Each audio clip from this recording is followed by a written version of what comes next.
So hello guys, आज हम पढ़ने जा रहे हैं क्लास 11 फिजिक्स की बुक 1 का चैप्टर लॉज ऑफ मोशन की काफी इंपॉर्टेंट डेरिवेशन, जिसमें पहली है आज की प्रूफ ऑफ पीसीएलएम। पीसीएलएम का मतलब होता है principle of conservation of linear momentum, जिसको आज हम प्रूव करने वाले हैं और इस लॉ को आज हम प्रूव करेंगे। ठीक है, principle of conservation of linear momentum यानी momentum is always conserve. Momentum क्या होता है? Mass into velocity. और जो सिस्टम का इनिशियल मोमेंटम है और फाइनल मोमेंटम है वो हमेशा कंजर्व रहता है। अब सिस्टम क्या है मैं आपको समझाता हूँ अभी वो सारी चीजें। हम यहाँ पे मोमेंटम को कोलिजन के मतलब कोलिजन को मद्देनजर रखते समझते हैं कि काफी इजी रहेगा उससे। ठीक है, बाकी अगर आप जैसे देखो तो बॉम्ब एक्सप्लोजन केसेस वगैरह जो रहते हैं जिसमें क्वेश्चन आते हैं, या आपने रिकॉइल वेलोसिटी वाली कि गन को मैंने चलाई तो गन से बुलेट निकली तो गन भी पीछे रिकॉइल होती है, तो उसका गन का इनिशियल और फाइनल मोमेंटम है ना, मतलब गन और बुलेट सिस्टम का इनिशियल मोमेंटम और गन और बुलेट सिस्टम का फाइनल मोमेंटम बराबर रहता है। तो वो सारी चीजें पढ़ी कि इनिशियल में गन और बुलेट सब रेस्ट पे रहती है, फाइनल पे बुलेट की कुछ वेलोसिटी भी होती है जिससे वो आगे निकलती है, बुलेट गन की भी कुछ वेलोसिटी होती है जिससे गन पीछे रिकॉइल होती है। तो वो भी सारे केसेस थे, बट यहाँ पे हम किससे कोलिजन से समझेंगे तो थोड़ा आसान रहता है। ठीक है, थोड़ा आसान रहेगा तो हम उससे समझ लेते हैं। ठीक है, अब हम शुरू करते हैं। सबसे पहले मान लेते हैं सिस्टम, देखो सबसे पहले मैं दो बॉल बना लेता हूँ। लेट अस से ये मान लेते हैं ये अपनी दो बॉल्स है, जितने भी लोग गेम वगैरह खेलते हैं बिलियर्ड बॉल्स वाला उसे मारते लकड़ी से, तो ऐसे कोई गेम समझ लीजिए जिसमें दो बॉल्स कोलाइड होगी। मान लेते हैं एक दूसरे की तरफ आ रही है और आफ्टर कोलिजन ये मतलब साइज यहाँ थोड़ी छोटी दिख रही है, बड़ा समझ लीजिए ये इसका फाइनल सिनेरियो, ये इसी का ही फाइनल सिनेरियो है। तो टकराने के बाद ये ऐसे निकल गई, आई दोनों यू वेलोसिटी से एक दूसरे की तरफ, u1 से u2 से, इसकी तरफ u1 से आ रही थी u2 से, और गई है v1 से और गई है v2 से। ऐसा ये सारा सिनेरियो आप मान लीजिए। अब इसमें सिस्टम से मेरा क्या मतलब है? सिस्टम इनिशियल में मेरा क्या मतलब है कि इनिशियल में जो दोनों बॉल है, ये दोनों बॉल जो एक दूसरे की तरफ आ रही है, ये पूरा एक सिस्टम है। ये पूरा नीचे वाला नहीं, सिर्फ ऊपर वाला। इनिशियल में ये मेरा पूरा सिस्टम है कि भाई इस सिस्टम का इनिशियल मोमेंटम कंजर्व रहेगा और मतलब कंजर्व रहेगा और बराबर होगा फाइनल मोमेंटम के। मतलब सिस्टम पूरा यही है, दो बॉल्स को मिला के सिस्टम है पूरा कि जो कोलाइड हो रही है आपस में बॉल, उनका मोमेंटम जो इनिशियल में था, यहाँ पे जो दोनों बॉल्स का मोमेंटम होगा फाइनल के बराबर होगा। तो वो कैसे होगा वो समझाता हूँ। यहाँ पे पहले देखो सुनो, मोमेंटम होता है मास इनटू वेलोसिटी। मैं क्या कहना चाह रहा हूँ पहले मैं प्रूफ नहीं करते, मैं आपको बता देता हूँ क्या होता है। स्टेटमेंट को लिखिए m1 u1 प्लस और सिस्टम का इनिशियल मोमेंटम बराबर होगा फाइनल मोमेंटम के। m1 u1 plus m2 u2 is equal to m1 v1 plus m2 v2। यानी यहाँ पे हम ये कहते हैं, ये अपना मेन है पीसीएलएम का, ये मेन है पीसीएलएम का लिख दिया, समझ लो स्टेटमेंट। हम कहते हैं ना मोमेंटम इनिशियल और फाइनल में कंजर्व रहता है सिस्टम का, तो सिस्टम का इनिशियल मोमेंटम ये था। इनिशियल यानी दोनों वेलोसिटीज इनिशियल वाली होगी और मासेस तो ये m1 है, ये m2 है, ये m1 है, ये m2 है, ये m1 m2 मेरे दोनों मास हो गए। ठीक है, अब इनिशियल में सिस्टम के मास तो चलो ये पहले वाले के लिए मैंने लिखा और है ना, और ये दूसरे वाले के लिए लिखा।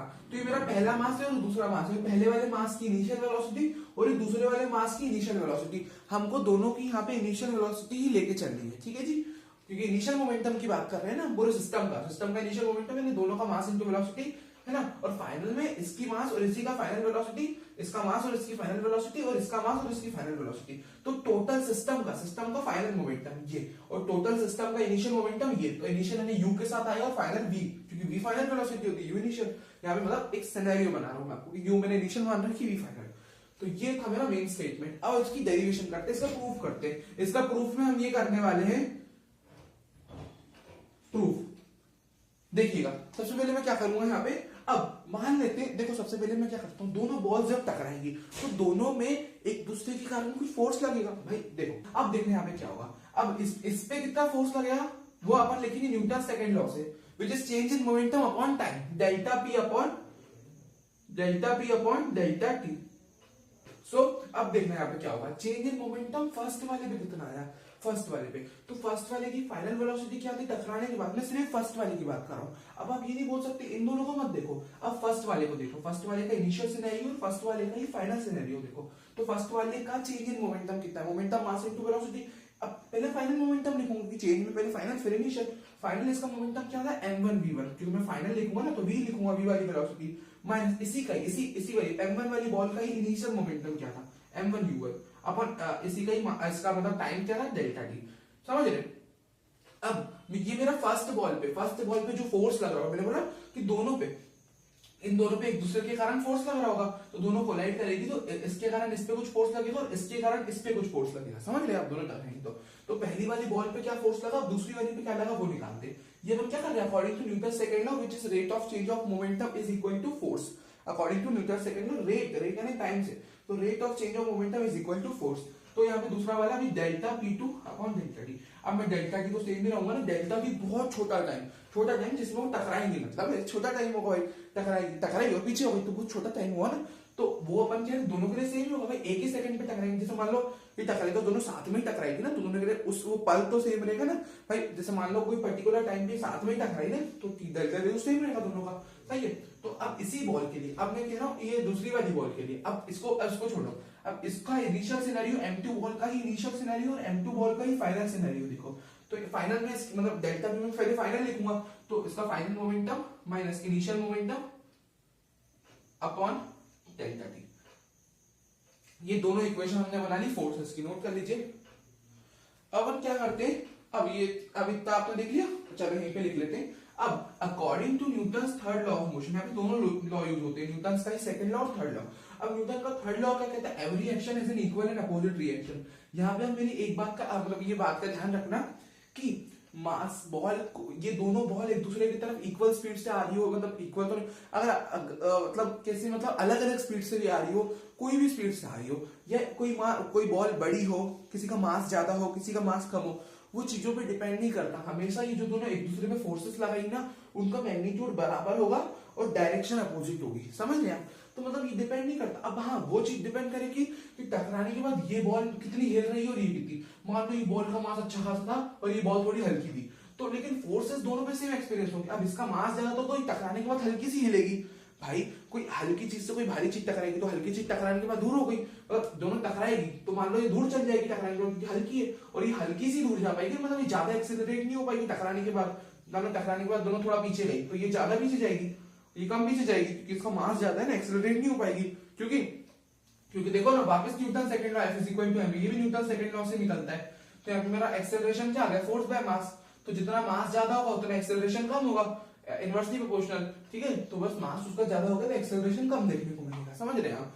इसको भी अपन डिराइव कर सकते हैं, इसी से डिराइव कर सकते हैं, ठीक है। चाहे तो मैं इसी से अपन इसको डिराइव कर सकते हैं, या तो मैं अभी ये करने के बाद आपको करके बता दूंगा ये भी कि ये फॉर्मूला कैसे है। चलो अभी पहले ये देख लेते हैं। तो every action is an equal and opposite reaction, तो जो इस पे फोर्स लगेगा उस पे भी उतनी ही मैग्नीट्यूड का फोर्स लगेगा बट अपोजिट डायरेक्शन, ठीक है। तो दोनों पे मतलब है ना, तो इस पे जो फोर्स लगेगा इसके कारण और इस पे जो फोर्स लगेगा इसके कारण, दोनों का मैग्नीट्यूड बराबर होगा, डायरेक्शन अपोजिट होगी। पर इसने इस पे ऐसा फोर्स लगाया, इसने इस पे ऐसा फोर्स लगाया, इसको उधर धकेला, इसको इधर धकेला। Newton third law, every action is an equal and opposite reaction.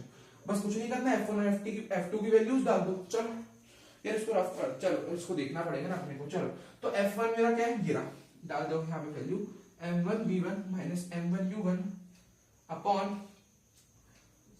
Delta t is equal to minus में F2 माइनस में लिखना है ना, m2v2 ब्रैकेट के अंदर m2v2 minus m2u2 minus m2u2 upon del t. चलो अब कैलकुलेट कर लेते हैं और इनको ब्रैकेट खोल के सॉल्व कर लेते हैं। चलो अब अगर आप ये ध्यान से देखो, आगे सॉल्व करते हैं।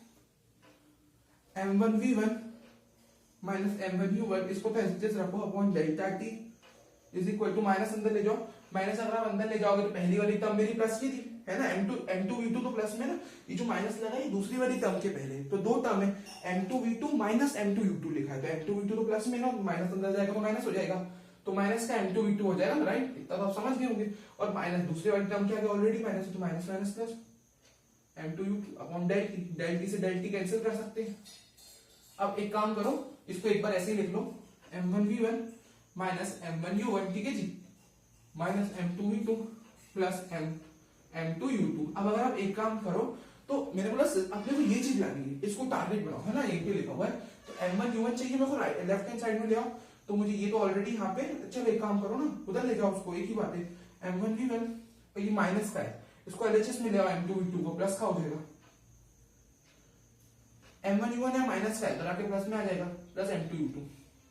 इसको सही से लिख लो, इसको यहां लिख लो, एक पूरा एलएचएस को इधर लिख लो ना, इस पूरे को यहां, इस पूरे को वहां, एक ही बात है।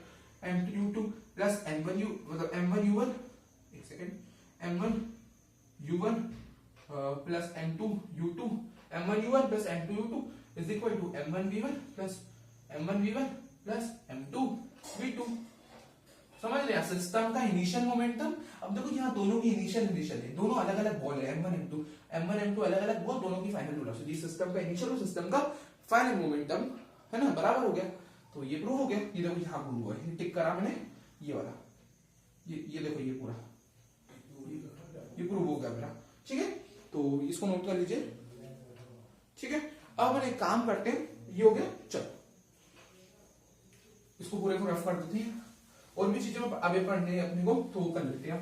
पहले तो मैं जैसे कह रहा था ना F equal to m a वाला फॉर्मूला कैसा है, आपको मैं छोटा सा बता देता हूँ 2 मिनट शॉर्ट में, जल्दी से, मतलब वो उसमें है कुछ नहीं, शॉर्ट का ये 2 मिनट का ये बस,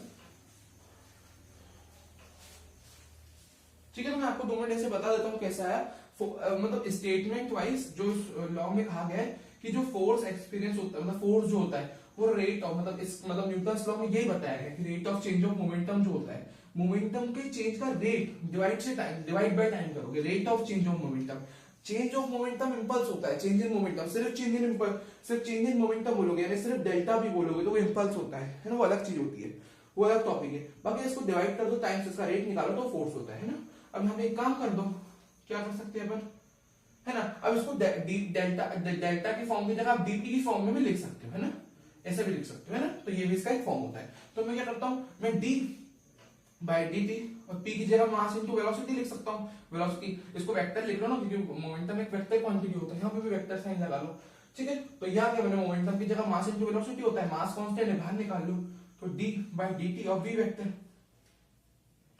ठीक है। तो f is equal to m dv by dt, d by dt क्या होता है, वेलोसिटी का first derivative with respect to time, dv by dt is velocity, acceleration vector quantity, मतलब एक्सेलरेशन होता है ना, acceleration is a vector quantity, तो m vector, ये इस तरह आया, नोट कर लीजिए, ठीक है जी, ठीक है। ये तो आज का अपना पहला टॉपिक था, प्रूफ ऑफ पीसीएलएम। तो ये पीसीएलएम में आ गई एक बार, तो मैंने आपको ये बता दिया थोड़ा सा, ठीक है जी। अब मैं आपको ये चीज बता रहा हूं, आज का दूसरा टॉपिक है lift cases, lift cases, lift cases. अब लिफ्ट केसेस से बहुत क्वेश्चन आते हैं, यहाँ पर क्वेश्चन तो नहीं देखेंगे, बट मैं आपको उसको पूरा समझा देता हूँ, ठीक है। अब देखो दो तरह की फ्रेम होती है, इनर्शियल फ्रेम, एक नॉन इनर्शियल फ्रेम। क्या होती है, देखो न्यूटन के जो लॉज होते हैं ना, किस तरह वैलिड होते हैं। देखो इनर्शियल फ्रेम ऐसी फ्रेम होती है, देखो दो तरह की फ्रेम होती है, एक तो अपनी inertial frame of reference, inertial, non inertial, inertial. मेरा यहाँ पे पता है, इसके आगे आप जोड़ लेना, inertial frame of reference, non inertial frame of reference. मैं यहाँ शॉर्ट में लिख रहा हूं, ठीक है जी, फ्रेम ऑफ रेफरेंस है एफओआर का मतलब, ठीक है। इनर्शियल वो फ्रेम ऑफ रेफरेंस होती है जिसकी वेलोसिटी कांस्टेंट होती है, जिसका एक्सेलरेशन 0 होता है, तो मैं बताऊंगा आपको सब कुछ। इसकी वेलोसिटी कांस्टेंट नहीं होती, कुछ ना कुछ इसका एक्सेलरेशन होता है, एक्सेलरेशन होता है, acceleration is not equal to 0। और यहाँ पे न्यूटन्स लॉ वैलिड होते हैं, न्यूटन्स लॉ वैलिड होते हैं, ठीक है जी। और यहां पे न्यूटन्स लॉस वैलिड नहीं होते, न्यूटन्स लॉस वैलिड नहीं होते, नॉट वैलिड। अभी मैंने लिख तो दिया, मैं आपको दोनों फ्रेम ऑफ रेफरेंस समझा देता हूं। देखो इनर्शियल फ्रेम वो होती है, अब कोई ऑब्जर्वर है, वो किस फ्रेम में बैठ के स्टडी कर रहा है, ठीक है। जैसे कोई फ्रेम है जो हमारी कांस्टेंट एक्सेलरेशन से चल रही है, लेट अस से, हाँ, कि मैं ना एक गाड़ी में बैठा हूँ, बाइक में बैठा हूँ, और वो बाइक को मैंने इस तरह चला रहा हूँ कि उसके कांस्टेंट, लेट अस से हाइपोथेटिकल एग्जांपल ले रहा हूँ, ठीक है। तो बाइक को मैं कांस्टेंट वेलोसिटी से चला रहा हूँ, बाइक का कोई एक्सेलरेशन नहीं है, तो वो एक इनर्शियल फ्रेम है। और मान लो मैं बाइक पे बैठ के स्टडी कर रहा हूँ न्यूटन्स लॉ ऑफ मोशन की, मतलब न्यूटन्स के लॉ की, कि हाँ यहाँ क्या क्या लॉ फॉलो हो रहे हैं, तो वो सारी चीजें उस समय पे सारे न्यूटन्स लॉ फॉलो होते हैं कोई इनर्शियल फ्रेम में। ऐसी फ्रेम यानी जिस फ्रेम से मैं देख रहा हूँ, चीजों को स्टडी कर रहा हूँ, मेरा नजरिया, कहते हैं ना नजरिया, तो मैं जिस फ्रेम से बैठ के अपना पढ़ रहा हूँ, मतलब न्यूटन्स लॉ ऑफ मोशन को देख रहा हूँ, तो उसमें फॉलो हो जाते हैं। पर नॉन इनर्शियल फ्रेम, इसका सबसे अच्छा एग्जांपल होता है लिफ्ट। लिफ्ट क्या होती है, लिफ्ट का कुछ ना कुछ एक्सेलरेशन होता है। लिफ्ट ऊपर जा रही होती है तो लिफ्ट का ऊपर के डायरेक्शन में एक्सेलरेशन हो रहा होता है, लिफ्ट नीचे आ रही होती है तो मतलब लिफ्ट का नीचे के डायरेक्शन में कोई एक्सेलरेशन होता है। तो उसका अपना अपना भी जी के अलावा अपना भी कुछ एक्सेलरेशन होता है, एक्सेलरेशन अपना भी होता है, ठीक है। तो मान लो लिफ्ट में बैठ के मैं स्टडी कर रहा हूँ कोई चीज, मतलब मान लो लिफ्ट में मैं गया, मैंने वहां पे कोई एक्सपेरिमेंट कैरी आउट किया, तो वहां न्यूटन्स लॉ वैलिड नहीं होते हैं, तो ये बात थी। और वहां पे क्योंकि एक्सेलरेशन भी जीरो नहीं होता, वेलोसिटी भी वहां कांस्टेंट नहीं होती, कभी कोई केस में वेलोसिटी कांस्टेंट हो तो वो बात अलग हो जाती है, बाकी वैसे वहां जनरल हम कहते हैं कभी वेलोसिटी कांस्टेंट नहीं हो रहा, एक्सेलरेशन हो तो वहां न्यूटन्स लॉ वैलिड नहीं होंगे। लिफ्ट होती है, इसका एग्जांपल होता है लिफ्ट में भी, ठीक है। तो ये था। अब लिफ्ट हमारी non inertial frame of reference की तरह काम करती है, तो उन केसेस में हम एक फोर्स को इंट्रोड्यूस करते हैं that is known as pseudo force, जिसके कारण से हम न्यूटन्स लॉ को वैलिड करवा पाते हैं। स्यूडो फोर्स एक ऐसा फोर्स होता है जिसको मैग्नीट्यूड वाइज हम इसको मास इनटू एक्स, मतलब उसका फॉर्मूला है, शॉर्ट फॉर्मूला उसका मास इनटू एक्सेलरेशन ही होता है उस फोर्स का, जिसमें मास किसका होता है, ऑब्जेक्ट का। किसका होता है, ऑब्जेक्ट का, जो उस फ्रेम में बैठा हुआ है ना। मतलब जैसे मान लो यहाँ पे लिफ्ट है, तो लिफ्ट में जैसे मान लो मैं जिस इंसान का वजन कर रहा हूँ, तो वहां मैं उस ऑब्जेक्ट, उसका मास लूंगा, मास ऑब्जेक्ट जो उस नॉन एक्सेलरेटिंग फ्रेम में बैठा है, जो एक्सेलरेटिंग फ्रेम में बैठा है, और एक्सेलरेशन उसी फ्रेम का, नॉन इनर्शियल फ्रेम का एक्सेलरेशन, क्योंकि इस केस में हम बात कर रहे हैं फोर्स, मतलब नॉन, ये मैं बात कर रहा हूँ नॉन इनर्शियल फ्रेम की, non inertial frame of reference की मैं यहाँ बात कर रहा हूँ। तो यहाँ पे मास ऑफ, मतलब ऑब्जेक्ट लिख दिया मैंने यहाँ पे, लेकिन अपन लिफ्ट केसेस में बात करेंगे तो कोई आदमी जो अपना वजन कर रहा है लिफ्ट के अंदर, तो स्यूडो फोर्स में जो मास होता है वो उस आदमी का मास होता है, ठीक है। अभी अपन लिफ्ट केसेस पढ़ रहे हैं, इसलिए मैं आपको लिफ्ट के हिसाब से बता रहा हूँ। तो मास ऑफ दैट मैन होगा और एक्सेलरेशन उस फ्रेम का होगा, तो ये आप नोट कर लीजिए। तो स्यूडो फोर्स एक इमेजिनरी फोर्स होता है, it is nothing but the force जो एमए होता है, नॉर्मल जो हम फोर्सेस पढ़ते हैं उसी तरह होता है, बस एक इमेजिनरी होता है, रियल में एग्जिस्ट नहीं करता। हम उसको करवाते हैं ताकि हम सॉल्व कर पाए, न्यूटन्स लॉ की कैलकुलेशंस कर पाए, तो हम उसको अप्लाई भी करेंगे, नोट कर लीजिए, ठीक है। अब अप्लाई करते हैं न्यूटन्स लॉ, मतलब यहाँ पे लिफ्ट केसेस में स्यूडो फोर्स को अप्लाई करते हैं। चलो जी, अब मैं आपको ये बताना चाह रहा हूँ कि लिफ्ट के क्या क्या केसेस हो सकते हैं, वो लिख लेते हैं। चलो जी, लिफ्ट मान लो ये एक पहला केस, दूसरा केस, 1 2 3, पहले 3 केसेस लिखते हैं। जब लिफ्ट ऊपर जा रही हो, लिफ्ट डाउन जा रही हो, ठीक है। पहले 2 केसेस लिखते हैं। अब कोई, मैं जैसे मान लो ये लिफ्ट है, ठीक है, ये अपनी लिफ्ट है, इस लिफ्ट के अंदर ये रही एक वेइंग मशीन, मान लेते हैं एक वेइंग मशीन है, और ये कोई आदमी है जो इस पे अपना वजन कर रहा है, ठीक है। तो ये आदमी इस पे वजन कर रहा है, और मान लो ये छोटा सा ना, यहाँ पे कोई एक इंसान बैठा है जो यहाँ स्टडी कर रहा है सब कुछ, तो लिफ्ट के एक्सेलरेटिंग फ्रेम के अंदर ही बैठा है, तो जब यहाँ पे स्यूडो फोर्स को इंट्रोड्यूस करवाना पड़ेगा, ठीक है। मैंने समझा है अभी, ठीक है।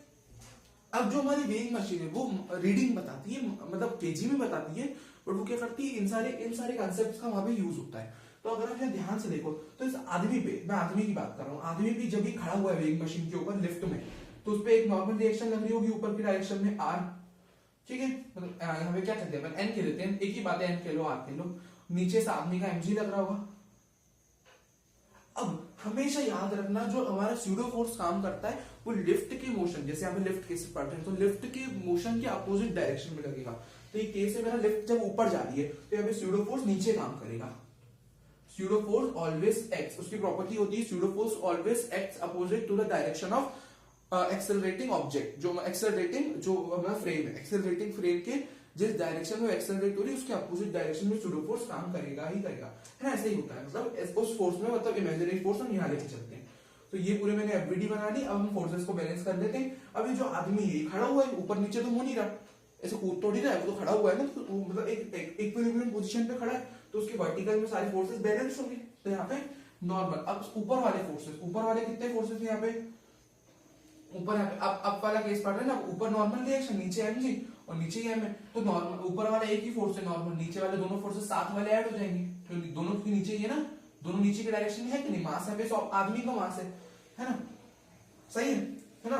तो आगे कर लेते हैं नॉर्मल रिएक्शन, मास को मैं यहाँ कॉमन ले लूं, ये मेरा फॉर्मूला आ गया इन द केस ऑफ, अब जब लिफ्ट अप जा रही तो नॉर्मल रिएक्शन निकालने का ये फॉर्मूला है, जब लिफ्ट ऊपर जा रही होती है। और यहाँ पे अगर आप ध्यान से देखो तो एक्सेलरेशन बढ़ गया, 2 एक्सेलरेशन जुड़ गए, ए यानी लिफ्ट का एक्सेलरेशन, जी यानी acceleration due to gravity, m यानी इस आदमी का यहाँ पे मास कहते हैं, इस आदमी का मास होगा, ठीक है। अब अगर आप ये ध्यान से देखो तो ऊपर के डायरेक्शन में जाते समय एक्सेलरेशन बढ़ गया ना, एक्सेलरेशन बढ़ गया, तो मतलब इसका जो रीडिंग है नॉर्मल रिएक्शन की, वो रीडिंग बढ़ गई। और यहाँ पे अगर मुझे रीडिंग निकालनी, एक्चुअल रीडिंग केजी की टर्म्स में मुझे रीडिंग निकालनी है, तो उसका फॉर्मूला होता है n is equal to m by जी।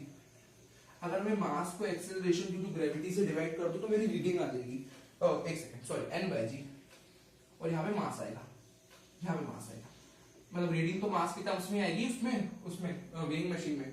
तो देखो ना, जी को वहां ले जाओ, mg बन गया, और mg मेरा नॉर्मल रिएक्शन के बराबर होगा कि नहीं यहाँ पे, तो mg और नॉर्मल रिएक्शन यहाँ पे, अगर मान लो स्यूडो फोर्स एक इमेजिनरी फोर्स है, उसको मैं थोड़ी देर के लिए भूल जाऊं, तो मेरा नॉर्मल रिएक्शन mg के बराबर ही तो होता है, सही है। तो नॉर्मल रिएक्शन मुझे फोर्स पता चल गया, जिसमें मैंने वेट पता चल जाता है, और जी तो अपने को पता ही है, अपन मास निकाल लेते हैं, वैसे नॉर्मल रिएक्शन पता चल रही है, अपन को जी पता है, मास निकाल लेंगे तो रीडिंग पता चल जाएगी। क्वेश्चन में रीडिंग पूछो तो ये कर सकते हो। ये मेरा पहला केस हो गया, यहाँ पे आपको अपेरेंट वेट मिलता है, अपेरेंट वेट ज्यादा मिलेगा किसी भी आदमी का, लिफ्ट में जब ऊपर जा रही है, जब वेट करोगे ना तो उसका ज्यादा वजन निकल के आएगा, तो ये केस होता है। अब जब लिफ्ट डाउन जा रही होती है तो क्या होता है ना। अब आगे चलते हैं, अब मैं आगे ये बताना चाहूंगा आपको, ये अपनी वेइंग मशीन,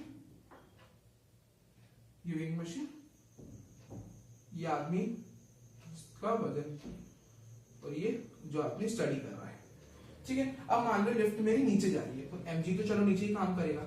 अब लिफ्ट मेरी नीचे जा रही है तो स्यूडो फोर्स ऊपर लगेगा अपोजिट डायरेक्शन में, ये मेरा स्यूडो फोर्स, और नॉर्मल डायरेक्शन में ऊपर ही लगती है। अब फोर्सेस बैलेंस कर लीजिए, वर्टिकल फोर्सेस ऊपर नीचे तो कूद नहीं रहा आदमी, तो बराबर होंगे, तो नॉर्मल ऊपर वाले दोनों forces normal plus ma is equal to mg, ठीक है।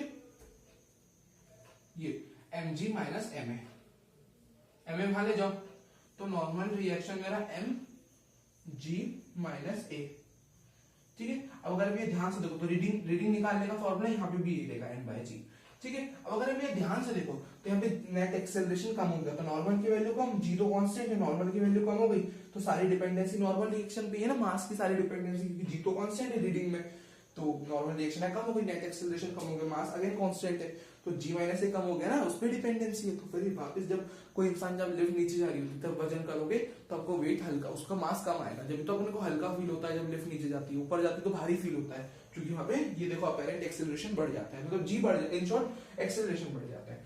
अब तीसरा केस, अब कभी क्वेश्चंस में आपको बोल दिया जाए कि भाई लिफ्ट इतनी वेलोसिटी, कांस्टेंट वेलोसिटी से ऊपर या नीचे जा रही है, तब आप कह देना उसका एक्सेलरेशन तो जीरो होगा, लिफ्ट का अपना कुछ एक्सेलरेशन नहीं होगा। जब कांस्टेंट वेलोसिटी हो, क्वेश्चन में आपको ये सब बोल सकते हैं कांस्टेंट वेलोसिटी हो, तो आप एक काम करिएगा, वहां पे लिफ्ट का तो कुछ एक्सेलरेशन होगा नहीं, तो कांस्टेंट वेलोसिटी से बोला ऊपर जा रही है, मान लो ऊपर जा रही है, तो ऊपर के लिए फॉर्मूला क्या है, देखो रीडिंग का फॉर्मूला तो सेम रहेगा, वो तो नहीं बदलेगा, लेकिन आपको यहाँ पे रीडिंग सेम ही आएगी, क्योंकि इस केस में उसका लिफ्ट का तो एक्सेलरेशन होगा नहीं, क्योंकि लिफ्ट खुद कांस्टेंट वेलोसिटी है, एक्सेलरेशन जीरो, सिर्फ जी काम करेगा, तो ए यहां से हट जाएगा, ए जीरो हो जाएगा, तो सिर्फ mg बचेगा ना, तो यानी उसकी नॉर्मल रिएक्शन खुद mg के बराबर ही आ जाएगा, समझ रहे, मतलब उसका जो मतलब मास, मतलब ये कुल मिला के यहाँ पे जो कांस्टेंट वेलोसिटी से चल रही होगी, तो नॉर्मल रिएक्शन मेरा mg के बराबर हो जाएगा, और डायरेक्ट यहाँ पे मेरी रीडिंग आ जाएगी m, यानी कुछ चेंज नहीं आएगा, मतलब नॉर्मल रीडिंग का फॉर्मूला बन गया ये, है ना, m निकाल दो n by ji, direct reading का फॉर्मूला बन गया,